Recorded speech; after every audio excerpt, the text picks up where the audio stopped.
How to build unshakable confidence no matter what life throws at you. Welcome back to another episode of Rapid Subconscious Reprogramming Community. Here, Tommy Walker, the Mind Engineer. If you're watching live, please share #live. If you're watching replay, #replay. I would love to hear if you're here. If you have any comments, any questions, let us know in the chat. So let's talk about building unshakable confidence no matter what happens. So first of all, we need to understand, how is confidence built, right? Like building a bridge, we need to be able to, building a house, to be able to set the right, ground for it to grow. This is the same thing. When we were kids, right, the environment we were in was going to be able to dictate a good confidence or a bad confidence. What does that mean? Hey, Romana, thank you for stopping by. Suzanne, thank you for joining. So when we were growing, if our parents were not very loving to us, we're going to start making meaning to that and creating limiting, negative, and false beliefs about ourselves. So what builds or destroys somebody's confidence has to do the way we think. So if I have narratives of I'm not good enough, or I'm not deserving, I'm not lovable because of different things that happened to me during childhood, what's going to happen is that I'm going to have a low self-esteem, low confidence, right? Because again, the confidence is going to be the result of the narratives that we have in our mind. And unfortunately, we live in a society where, getting good grades makes you, in a way, a good person or a good kid,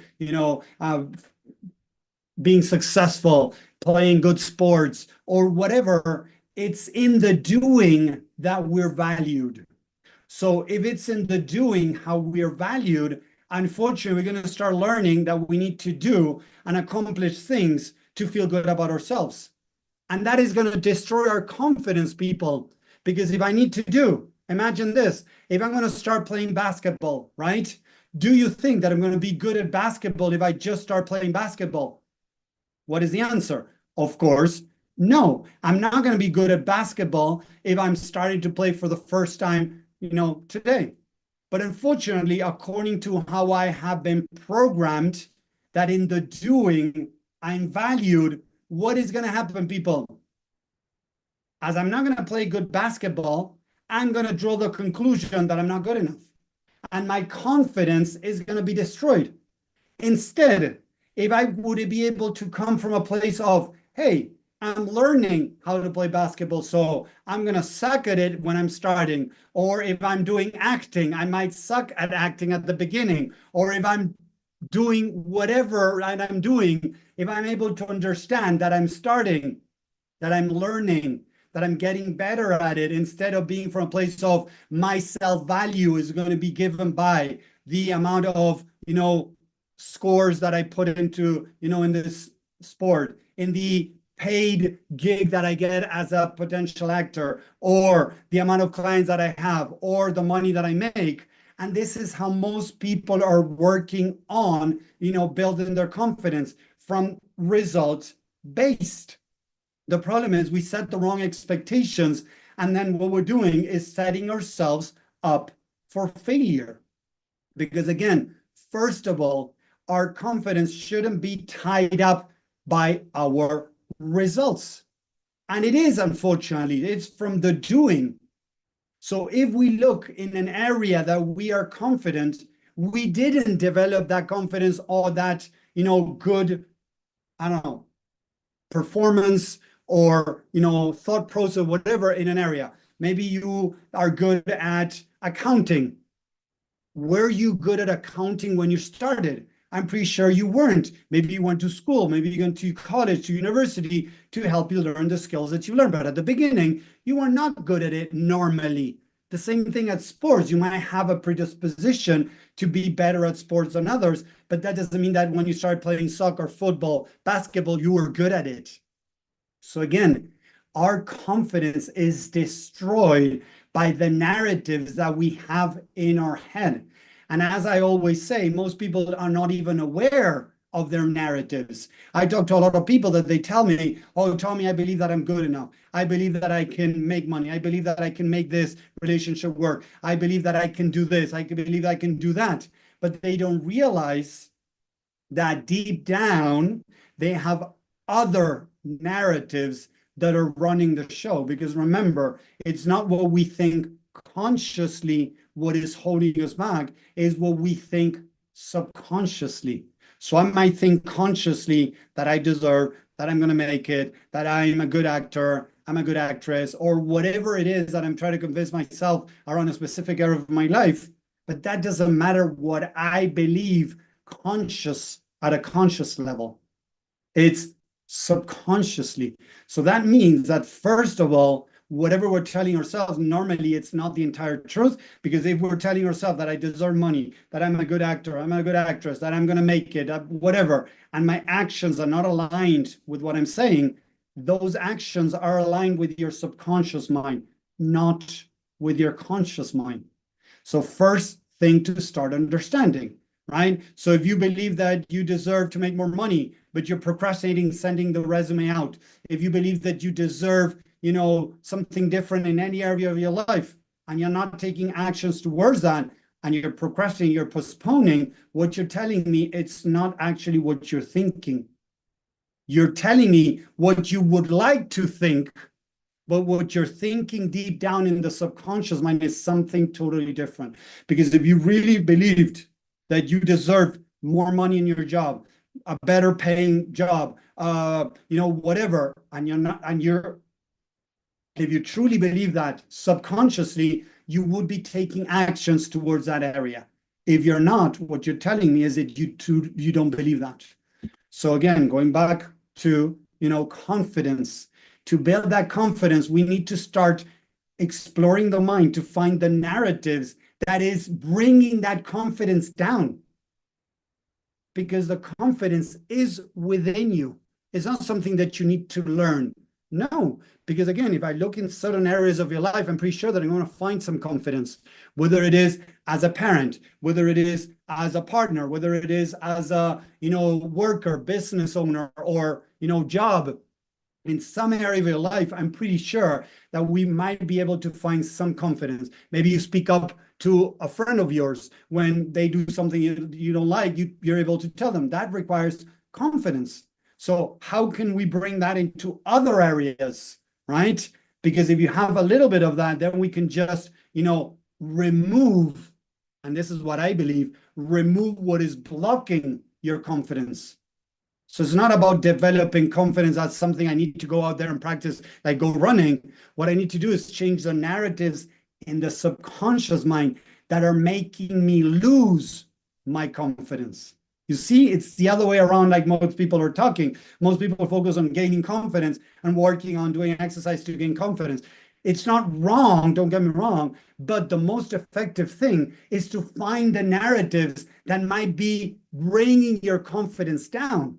I believe we're amazing spiritual beings living a human experience. So if we're amazing spiritual beings, look into Hinduism, and Judaism, Catholicism, into any religion or spirituality, all of them concur, not all of them, maybe there's some out there that know, and some branches of, Christians that believe that we're sinners and we are bad or whatever. Throwing away that, keeping the other schools out there of religion or spirituality, we are meant for greatness. So then it means that the confidence is there because we're meant for that. So what's going on? Again, we have been programmed, conditioned to doubt ourselves, to judge ourselves, to reject ourselves, to bring ourselves down. So unfortunately, when that happens, of course, it makes it difficult to be our true self and be able to manifest that confidence or show that confidence that we are. And unfortunately, we get stuck. We are not able to move forward. We have relationship problems, communication problems, stress, anxiety, different things that different people struggle with, that it's not so connected with confidence. It's connecting with the negative beliefs, the negative narratives, the stories that we're telling ourselves deep down. Why? Because of how we were brought up. And I have heard lately some people telling me, but Tommy, I had a good childhood. Why is it that I'm struggling with relationship? Why is it that I'm struggling at my work? Why is it I'm struggling with my business? Because I had a good childhood. What does a good childhood mean? Oh, my parents didn't divorce. My parents love me. Okay, were there moments, not every day, not even maybe once a week, but were there moments where maybe you saw your dad lose it, get very angry, get maybe violent. Maybe he spanked you. He wasn't very violent, but he spanked you because you weren't behaving. He hit you with maybe with a belt. Maybe he screamed at you, right? Maybe they were hard workers, and now you're trying to convince yourself that your child was good because your parents gave you what you needed. But were they there whenever you're feeling lonely, whenever you're feeling negative, whenever you're feeling sad? Were they there? So a lot of people that try to convince themselves that they had a good childhood. What I've seen many times is that there were incidents where they didn't feel loved in specific moments growing up. Those moments created negative narratives. Those negative narratives are going to destroy the confidence of that kid and later on that adult, because we are a byproduct of our past. And this is what I teach over and over again. We are the result of the past experiences we went through. And somebody could say, but Tommy, we cannot change the past. Yes, if we think, yes, you're right, that we cannot change the past as people see the past as linear, right? But if you understand that the perceived past in the mind is not the past, is happening here and now. What does that mean? The main work that I do is help people go into their past experiences, like somebody was yelled by their parents, they were spanked, they were abused physically, mentally, emotionally, or sexually. So we go into the past, into a vision and imagination, slash imagination slash, remembering, where we go back into past experiences and we make some tweaks. We do it in a very specific way that I've been learning for many years and practicing over and over again for myself and with the people that I work with, that in a couple of sessions, people can start feeling something different changing inside of them. Why? Because again, in the mind, there is no time. So we can rewrite a little bit the story from our past. Like in my case, my dad was hitting me. So I step in as the adult Tommy, not becoming that little kid. No, I was the adult Tommy walking into that scene as if it were happening right now. And I stopped my dad from continuing the beating on Tommy. I didn't pretend it didn't happen. What I did is I went in as the adult and stopped my dad from continuing that abuse to little Tommy. And then I asked little Tommy, hey, buddy, how are you feeling with what dad is doing to you? I feel not good enough. I feel not recognized. I feel not lovable. I feel, there's something wrong with me. I feel inadequate. And the part of you is going to start telling you how they felt back then. And if you look, and it's amazing, whatever you're feeling today, in many cases, is going to be repeated because it happened when you were a kid.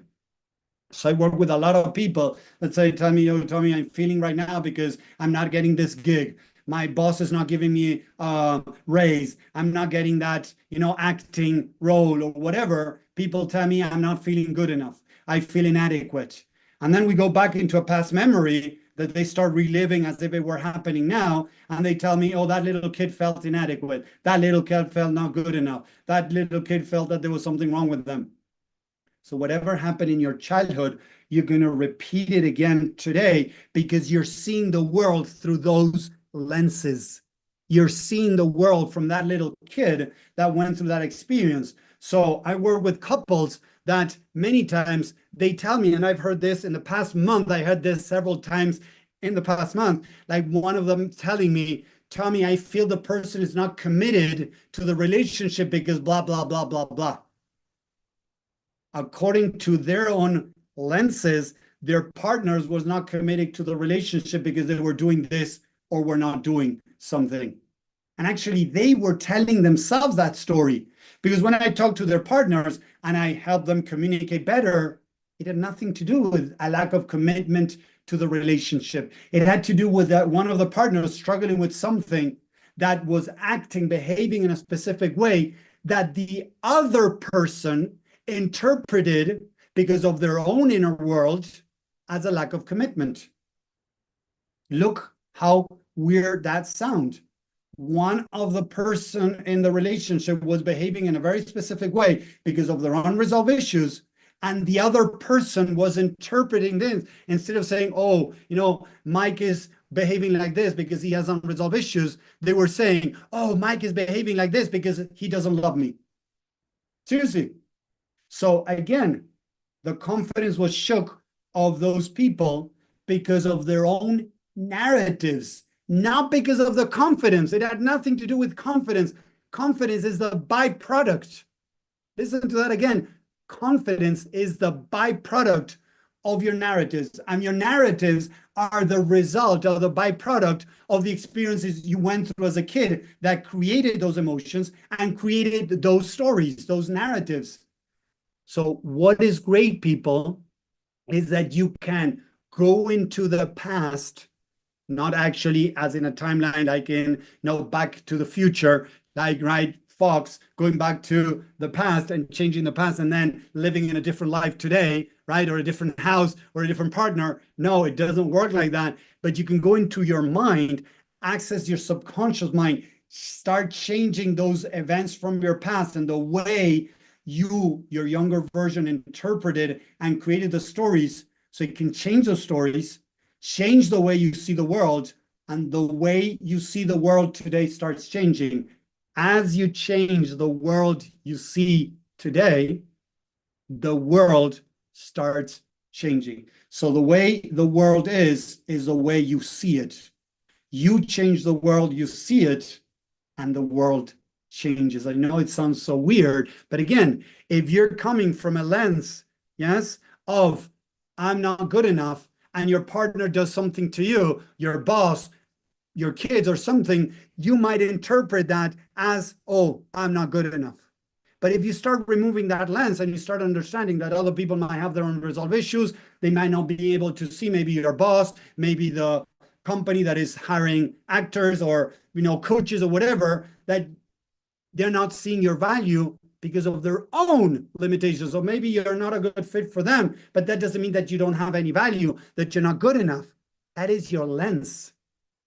So as we start removing those lenses, we start seeing ourselves in a different way, and we can start acting, behaving in a different way. And that's what I'm inviting you to do here, to start seeing the lenses you have, to start changing them. It is possible. So again, the more I focus on building confidence by working on my confidence, it's not going to happen. If I want to run faster, I need to get out there and train. If I just do the logic of running faster, nothing is going to happen. So I need to start really understanding that confidence is something that I need to reconnect, that is already in there. I just need to remove the narratives that are holding me back. I hope that makes sense. Let me know in the chat if you have any questions or comments. I see here somebody wrote something, so I want to check something just in case. I only slept 2 or 3 hours the last 3 weeks. Sorry, Romana, to hear it, exhausted, but I guess it's life way of learning to love myself. Yes, Romana. Every situation we go through is an opportunity to practice loving ourselves and loving others. So you'll see, I love a book that I read, and I read it already, I think like 4 times, that is Alchemy of the Heart from Elizabeth Clare Prophet, that she says that every opportunity is, that every challenge in life is an opportunity to love ourselves and love others. If I see the world that way, it makes it much easier. Not easy, but easier. Yes, we are a byproduct of our past. Exactly. Thank you, Romana. Confidence is a byproduct of our narratives. Yes. So change your narratives and see how your confidence starts showing up more and more. So if you want to build an, unshakable confidence, start digging into the past to find the narratives that are holding you back. Then, yes, of course, and only then start taking small actions also. Don't get me wrong, I work on both things. Start taking small actions. But first, we need to work on what's going on in our mind, because if we don't deal with this, no matter what action, even if it's a small thing we are committing or trying to convince ourselves to do, it ain't gonna happen.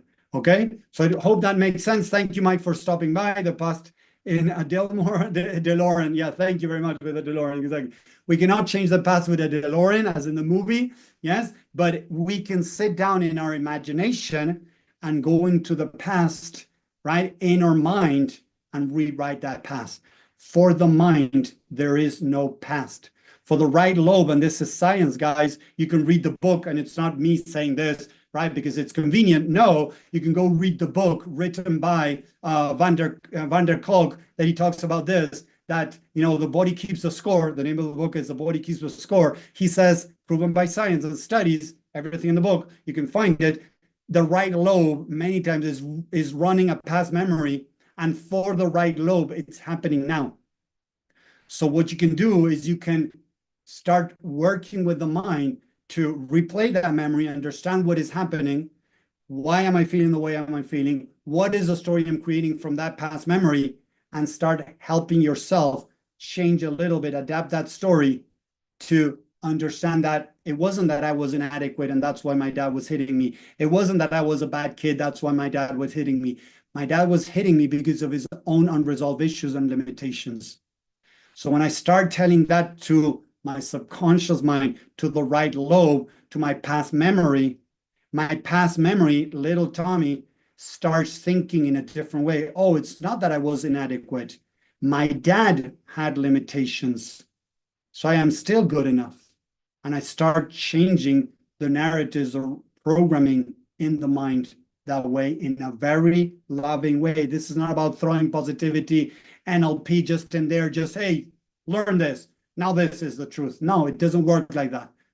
There's very specific steps we need to take the mind through to be able to open the mind, to be able to be willing to learn, and then maybe change the narratives. The mind doesn't accept a narrative because, oh, I need to tell myself I'm good enough, I'm deserving. It doesn't work like that. That's why a lot of people struggle with affirmations, visualization, things like that, because they're trying to change something by force, by control. And the mind doesn't work like that. So thank you very much. Every challenge in life is an opportunity to love ourselves and others. Yes, Romana. Thank you very much for watching. I hope you enjoyed this. See you next time. Have a great rest of the week. Take care. See you guys. Bye.